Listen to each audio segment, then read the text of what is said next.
हाँ जी, नमस्कार, जय हिंद। जीतने वालों को मेरा सलाम और जीतेगा वही जो विश्वास करेगा। स्वागत करता हूँ आप तमाम साथियों का इस सीरीज़ के अंदर। व्याख्यात्मक रूप से एक एक प्रश्न की है जो व्याख्या करते हुए बिल्कुल सरल तरीके से हम चल रहे हैं। और यकीन जानिए, परीक्षा तक इस सीरीज़ से अगर नियमित जुड़े रहे तो आपका हिंदी साहित्य का इतिहास बहुत तगड़ा हो जाएगा। पहला सवाल देखिए। सवाल आ सकता है कि सखी पिया को जो मैं न देखूं तो कैसे काटूं अंधेरी रतियां। ये जो काव्य पंक्ति है ये किस कवि की है? विद्यापति की है, नरपति नालय की है, अमीर खुसरो की है या फिर भट्ट केदार की है? कि सखी पिया को जो मैं न देखूं तो कैसे काटूं अंधेरी रतियां। क्या होगा उत्तर? उत्तर हो जाएगा भैया यहाँ पर अमीर खुसरो। क्या उत्तर हो जाएगा? अमीर खुसरो यहाँ पर है जो अपना उत्तर हो जाएगा, यानी कि सी विकल्प है जो ठीक होगा। अब और देखिए बातें। अमीर खुसरो को हिंदी खड़ी बोली के प्रथम कवि के रूप में माना जाता है। तो यहाँ पर मैं लिख देता हूँ जरूरी फैक्ट। अमीर खुसरो नाम लिख देते हैं पहले तो। अमीर खुसरो यहाँ पर लिखना प्रारंभ करते हैं। हिंदी के अंदर अपने खड़ी बोली का प्रथम कवि माना जाता है। खड़ी बोली का पहला कवि। एक बात तो ये हो गई। दूसरी बात, इनके विषय में इनकी प्रमुख जो रचनाएं उनमें मुकरियाँ ये देखने को मिलती है इनकी कृतियों में। मुकरियाँ, दो सुखने और गज़ल वगैरह। दो सुखने और गज़ल वगैरह। ऐसा भी कहा जाता है कि इन्होंने ही तबला व सितार इनका क्या किया? आविष्कार किया, ये भी कहा जाता है। और ये जो है हज़रत निज़ामुद्दीन औलिया के परम शिष्य थे। जबकि ऊपर नाम आया एक यहाँ पर विकल्प में अपने विद्यापति। तो विद्यापति की जो उपाधियाँ प्रमुख रूप से पूछी जाती है परीक्षा में, मैथिल कोकिल हो गया। विद्यापति की उपाधियों में क्या आता है? मैथिल कोकिल हो गया, जयदेव हो गया, अभिनव जयदेव हो गया। ये रचनाएं और इनकी रचनाओं को उपाधियाँ हैं। इनकी रचनाएं आपको पता है, कीर्तिलता, कीर्ति पताका, गोरक्ष विजय पताका। और ये तो आपको पता ही है, लेकिन गोरक्ष विजय को जरूर ध्यान में रख लेना। गोरक्ष विजय ये भी किसकी है? विद्यापति की है। इस प्रकार से हम प्रश्नों की व्याख्या करते हुए जो चल रहे हैं। अगर ये प्रयास अच्छा लग रहा है तो ज़रूर वीडियो को लाइक करें, सभी दोस्तों को शेयर भी करें, और पहली बार देख रहे हो तो सब्सक्राइब कर बेल आइकन क्लिक कर लेना। सवाल आ सकता है कि ये कथन पूछा जा सकता है कि अपभ्रंश के जो नमूने हमें पद्यों में मिलते हैं, अपभ्रंश के, वह उस काव्य भाषा के हैं जो पुरानेपन के कारण बोलने की भाषा से कुछ अलग, बहुत दिनों तक, आदिकाल के अंत क्या उसके कुछ पीछे तक पोथियों में जो चलती रही है, उसके नमूने हैं। और ये जो कथन है ये किसका है? कौन कहता है ये बात? राहुल सांकृत्यायन, रामचंद्र शुक्ल, हजारी प्रसाद द्विवेदी या फिर नामवर सिंह? बताइए। तो ये जो कथन मिलता है हमें देखने को, ये मिलता है आचार्य रामचंद्र शुक्ल का। बी विकल्प यहाँ पर ठीक होगा। शुक्ल जी ये बात है जो कहते हैं। और शुक्ल जी ने क्या लिखा? हिंदी साहित्य का इतिहास। हिंदी साहित्य का इतिहास, जो कि सर्वाधिक महत्वपूर्ण है अपने, जो कोई भी साथी तैयारी कर रहा है उसके लिए भी और हिंदी लिटरेचर के योगदान के लिए भी। 1929 इसका समय देखने को मिलता है। और ये जो है हिंदी शब्द सागर की भूमिका के रूप में प्रकाशित हुआ था। ठीक है। और ये जो इतिहास है, पद्धति अगर पूछ ली जाए कि किस पद्धति पर ये रचा गया, तो विदेहवादी। कौन सी पद्धति पर रचा गया था ये इतिहास? इनका विदेहवादी पद्धति पर इन्होंने रचाई है। और अपभ्रंश जो भाषा थी, इसको शुक्ल जी ने, अपभ्रंश को शुक्ल ने क्या कहकर पुकारा? प्राकृताभास। क्या कहकर पुकारा? प्राकृताभास है जो कहा भैया इन्होंने, शुक्ल जी ने। ठीक है।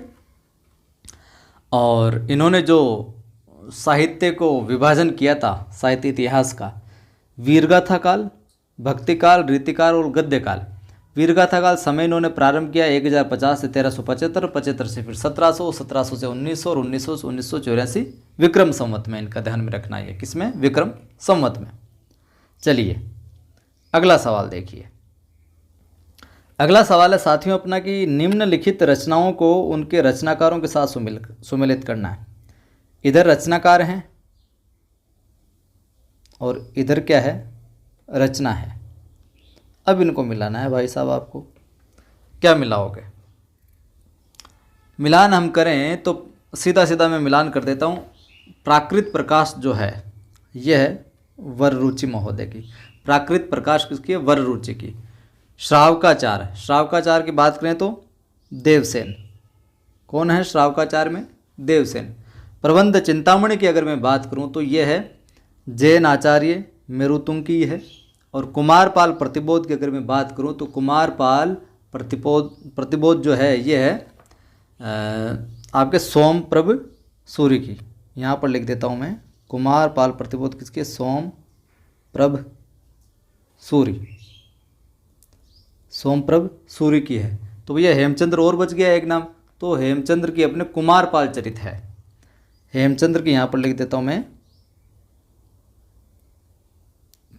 कुमारपाल चरित, ये ध्यान में रखना, ठीक है। प्रतिबोध अगर आ जाए, प्रतिबोध अगर आ जाए तो सोमप्रभ सूर्य करना है, और चरित अगर आ जाए कुमारपाल के, कुमारपाल चरित, तो आपको करना है हेमचंद्र, ठीक है। तो कुमारपाल चरित हेमचंद्र की और कुमारपाल प्रतिबोध है सोमप्रभ सूर्य की। प्रबंध चिंतामणि जैन आचार्य मेरुतुंग की है। श्रावकाचार देवसेन की और प्राकृत प्रकाश जो है वो वररुचि की है। ठीक है बात यहाँ तक। चलिए अपना एक दूसरा यूट्यूब चैनल भी है नवसृजन क्लासेज नाम से, जिस पर जीके की फ्री ऑफ कॉस्ट क्लासेज चलती है। उस चैनल को भी आप जरूर सब्सक्राइब कर लीजिएगा, नवसृजन क्लासेज नाम से, ठीक है। सवाल है कि निम्नलिखित में से कौन सा रासो काव्य नरपति नाल्य द्वारा रचित है? कौन सा काव्य जो नरपति नाल्य द्वारा रचित है? तो सीधा सरल उत्तर है बीसलदेव रासो। कौन सा है? बीसलदेव रासो। अब हम बात करें जैसे कि परमाल रासो, बीसलदेव रासो किसका है? नरपति का, नरपति नाल्य का है, नरपति नाल्य का है। परमाल रासो की मैं बात करूं तो परमाल रासो कौन रचनाकार? जगनीक, याद रखना, ये पूछे जाते हैं। खुमान रासो दलपति विजय। खुमाणा रासो के कौन है? दलपति विजय।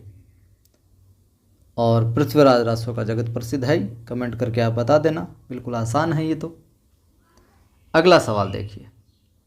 सवाल आपसे पूछा जा सकता है कि सहज यान के प्रवर्तक हैं, सहज यान के प्रवर्तक सरहपा, शबरपा, लुईपा या फिर कणप्पा, सहज यान के कौन है? तो यहाँ पर उत्तर क्या हो जाएगा? सीधा सीधा सहज यान के सरहपा। सहज यान के प्रवर्तक कौन? सरहपा। बौद्ध धर्म की कौन सी शाखा? सहजयान अथवा वज्रयान शाखा से संबंधित 84 जो सिद्ध थे उनमें प्रथम सिद्ध कवि कौन? सरहपा। 8वीं शताब्दी को सहजयान का प्रवर्तक कहा जाता है।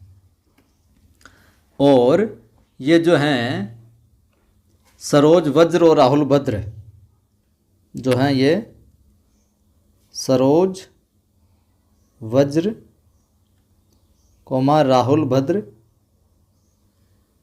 इन उपनामों से भी ये चर्चित रहे, जाने जाते हैं, ठीक है। और सरहपा को ही किसने? राहुल सांकृत्यायन ने, राहुल सांकृत्यायन ने क्या कहा कि भैया ये क्या है? हिंदी का प्रथम कवि है। हिंदी का प्रथम कवि राहुल सांकृत्यायन ने सरहपा को यह जो माना है। सरहपा का एक बहुत प्रसिद्ध ग्रंथ है दोहा कोश, बहुत बार परीक्षा में पूछा गया है। सरहपा द्वारा रचित ग्रंथ कौन सा? दोहा कोश है। और इसके अतिरिक्त मैं बात करूं तो जो लुईपा, कणप्पा, डोबिम्पा, और कुकुरिपा, ये आदिकाल के अन्य अन्य जो प्रमुख सिद्ध कवि हैं उनके अंदर इनकी गिनती है जो होती है। चलिए, सवाल आपसे पूछा जा सकता है कि संदेश राजशक के रचयिता कौन है। संदेश राजशक के रचयिता अमीर खुसरो है, अब्दुल रहमान है, लक्ष्मीधर है या फिर हेमचंद्र है। तो क्या उत्तर हो जाएगा? संदेश राजशक। बड़ी बार पूछा गया है ये। संदेश राजशक के रचयिता बंधु हो जाएंगे अपने कौन? अब्दुल रहमान साहब। कौन हो जाएंगे? अब्दुल रहमान साहब हो जाएंगे। और संदेश राजशक जो है एक प्रकार का क्या है? खंड काव्य है। खंड काव्य है, ठीक है, खंड काव्य है, जिसमें कि विक्रमपुर की एक वियोगिनी, विक्रमपुर की, कहाँ की? विक्रमपुर की जो वियोगिनी है उसके विरह का है जो वर्णन इसमें देखने को मिलता है। खड़ी बोली के प्रथम कवि हैं ये, माफ़ कीजिए, खड़ी बोली के प्रथम कवि कौन? अमीर खुसरो, जिनका यहाँ पर अमीर खुसरो की हम डिटेल देखें तो प्रथम कवि माना जाता है अमीर खुसरो को, और इनका जो असली नाम मिलता है वो अब्दुल हसन मिलता है, ठीक है। और दो सुखने वगैरह, गज़ल वगैरह की रचना इन्होंने की थी, वो हमने पहले प्रश्न में चर्चा कर ली। आगे देखिए, सवाल आपसे पूछा जा सकता है आत्मबोध किसकी रचना है। आत्मबोध किसकी रचना है? जालंधर नाथ की है, गोरखनाथ की है, मत्स्येंद्र नाथ की है या फिर इनमें से कोई नहीं। आत्मबोध रचना किसकी है? तो आत्मबोध रचना आपने किसकी है? गोरखनाथ साहब की बताई जाती है। किन की है? गोरखनाथ जी की है जो आत्मबोध रचना बताई जाती है। नाथ संप्रदाय के प्रवर्तक गुरु भी माना जाता है। अन्य रचनाओं में अगर बात करें हम गोरखनाथ की, अन्य रचनाओं में बात करें तो आप लिख लीजिए गुरु महिमा, गुरु महिमा। इसके साथ ही आप लिख लीजिए प्राण साधना, प्राण साधना, इंद्रिय निग्रह, ये भी गोरखनाथ की है। सारी रचनाएं जो मैं लिख रहा हूँ गोरखनाथ की है, ठीक है। वैराग्य और शून्य समाधि, शून्य समाधि, इसके अतिरिक्त कुंडलिनी जागरण, कुंडलिनी जागरण, ये सारी की सारी रचना किनकी है? गोरखनाथ की है, ठीक। और पीताम्बर दत्त बड़तवाल का नाम परीक्षा में कई बार आता है और ये सवाल इस प्रकार से आता है, पीताम्बर दत्त बड़तवाल, बड़तवाल जो है इन्होंने गोरखनाथ की जो रचनाएं थी उनका संकलन किया था गोरखबाणी नाम से। गोरखबाणी, गोरखबाणी नाम से गोरखनाथ की रचनाओं का संकलन किया था पीताम्बर दत्त बड़तवाल ने। ये बात भी आप ध्यान में जो रखिएगा। सवाल आपसे पूछा जा सकता है कि माधव हम परिणाम निराशा, ये काव्य पंक्ति किस कवि की है? सुंदरदास, विद्यापति, सूरदास या फिर रसखान। उत्तर क्या हो जाएगा? उत्तर हो जाएगा बी, माधव हम परिणाम निराशा, विद्यापति की ये पंक्ति है। विद्यापति के बारे में बात करें तो आदिकालीन कवि हैं ये सवाल भी कई बार आया, किस काल से संबंधित? आदिकालीन कवि है। और गुरु का नाम इनके अगर पूछे तो ध्यान में रखना पंडित हरि मिश्र था। गुरु कौन थे इनके? पंडित हरि मिश्र, ठीक है। हम सवालों के साथ साथ में इनकी जो बेसिक सारी चीज़ें वो देखते हैं जो चलेंगे। ग्रंथों में मैंने पहले चर्चा करी थी, कीर्ति लता थे, कीर्ति पताका था जो कि अवध में है, पदावली है जो मैथिली में है। और इनको जातीय कवि किसने कहा? विद्यापति को जातीय कवि किसने कहा? ये आप है जो कमेंट करके बताइएगा, जातीय कवि किसने कहा? ये बात है जो आप कमेंट करके बताना, ठीक है।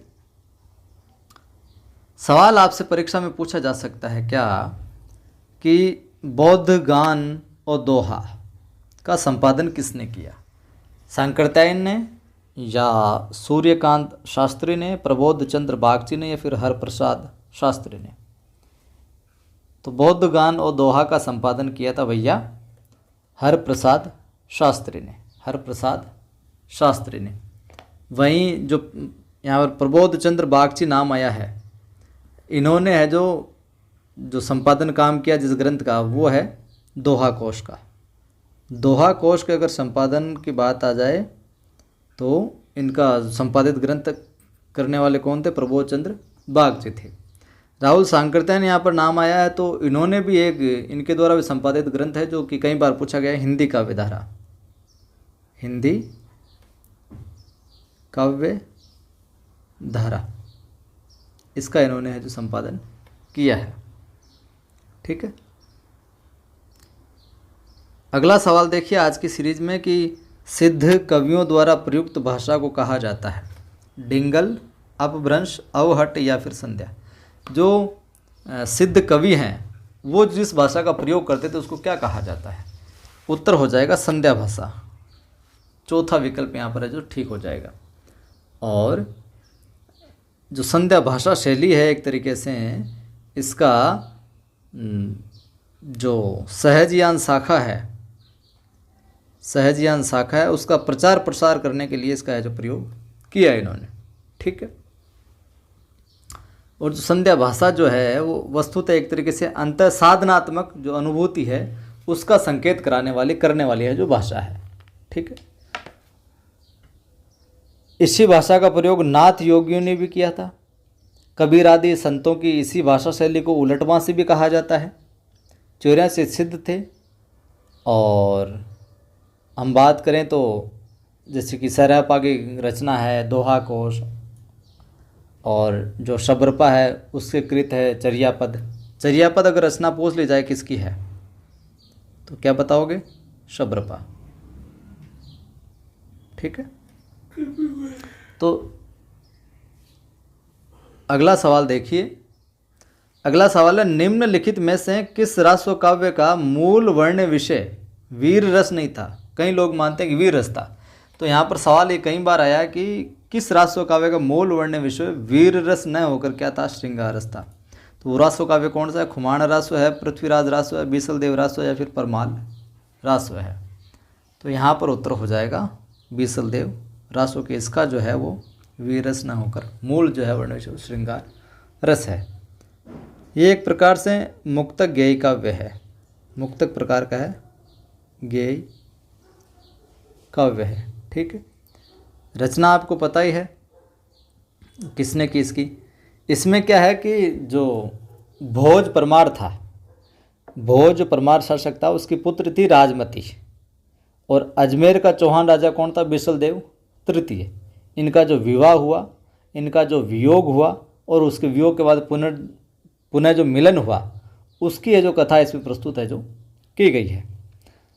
ये जो रचना है बिसल देव रासो की, ये जो श्रृंगार परंपरा थी, विद्यापति और भक्तिकाल, इनका जो प्रेमाखान काव्य है, यहाँ से होते हुए रीतिकाल के श्रृंगार काव्य के रूप में चरम विकास को है जो पहुँचे। श्रृंगार का रीतिकाल के अंदर जो चक्कर आता है कि यार रीतिकाल में बड़ा श्रृंगार दिखा गया, वो परंपरा है जो यहीं से शुरुआत होती है और चरम है जो रीतिकाल तक जाकर है जो ठहरता है। ठीक है, तो ये थे इंपॉर्टेंट सवाल आज की सीरीज में। ये इधर आप पुस्तक जो देख रहे हो ये अपनी सेकंड ग्रेड की 1 लाइनर है, सेकंड ग्रेड हिंदी की 1 लाइनर पुस्तक है। ये आपको अपने नज़दीकी बुक स्टोर पर मिल जाएगी। अगर नहीं मिले तो उनको बोलना पायल बुक हाउस जयपुर वालों से हमें मंगवा कर दे दो। फिर भी नहीं मिलती है तो आप 86 19 73 87 34 इन पर व्हाट्सअप करके है जो ये पुस्तक ऑनलाइन मंगवा सकते हो। बहुत कम पुस्तकें बची हैं तो जल्दी आप ऑर्डर कर दें। सेकंड ग्रेड के लिए ये पुस्तक रिवीजन के तौर पर बहुत शानदार रहने वाली है। 150 इसकी फिक्स रेट है। ठीक है, और 50 रुपये आपके डिलीवरी चार्ज है जो लगेंगे। आपकी किताब है जो डाक के द्वारा पहुंचा दी जाएगी, और इन पर आप व्हाट्सअप कर लीजिए अगर पुस्तक ये चाहिए तो।